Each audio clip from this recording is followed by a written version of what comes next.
어둠이 채 가시지 않은 새벽 막달라 마리아는 무덤 앞에 서 있었습니다. 사랑하는 주님께서 십자가에서 숨을 거두신 후 그녀의 삶은 깊은 슬픔과 상실감 속에 갇혀 있었습니다. 그리고 이제는 마지막 흔적이라도 남아있을 줄 알았던 무덤마저 비어 있었습니다. 더 이상 무엇을 기대할 수 있겠습니까?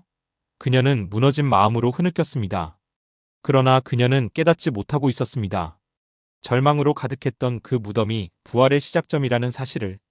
그곳은 죽음의 끝이 아니라 새로운 생명이 선포되는 자리였습니다. 오늘날에도 많은 이들이 삶의 무덤 앞에서 눈물을 흘립니다. 소망이 사라졌다고 생각하고 모든 것이 끝났다고 여깁니다. 그러나 부활은 가장 깊은 절망 속에서 시작됩니다. 사람의 눈으로는 닫힌 길 같아도 하나님께서는 그곳에서 새 생명을 준비하고 계십니다. 마리아는 무덤을 들여다보았습니다.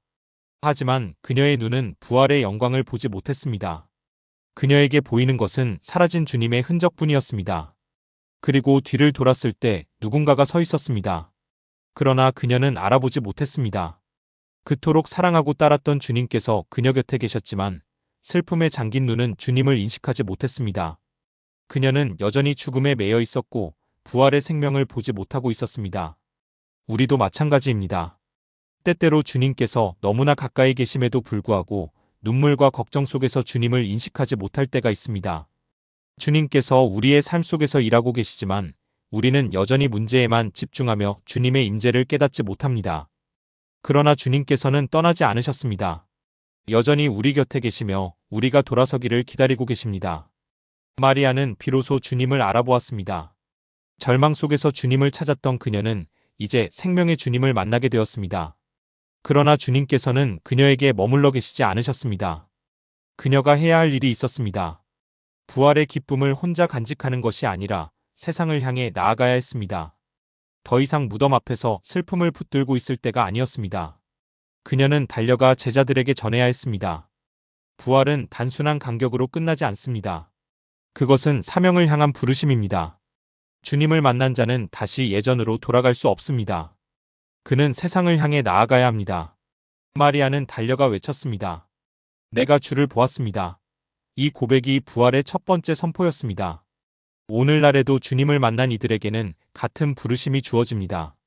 부활의 기쁨을 가슴에 품고 세상을 향해 나아가야 합니다.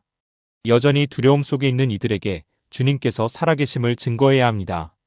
제자들은 문을 닫고 두려움에 갇혀 있었습니다. 주님께서 십자가에서 죽으신 후 그들은 삶의 방향을 잃어버렸습니다. 언제 닥칠지 모르는 위협 속에서 움츠러들었습니다. 그러나 부활하신 주님께서는 그 닫힌 문을 넘어서 그들 가운데 오셨습니다. 그리고 말씀하셨습니다.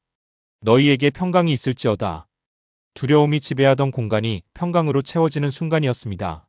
주님께서 손과 옆구리를 보이셨을 때 그들의 마음에는 기쁨이 가득 찼습니다. 세상은 여전히 두려움으로 가득합니다. 불안과 염려 속에서 문을 닫고 숨어있는 이들이 많습니다.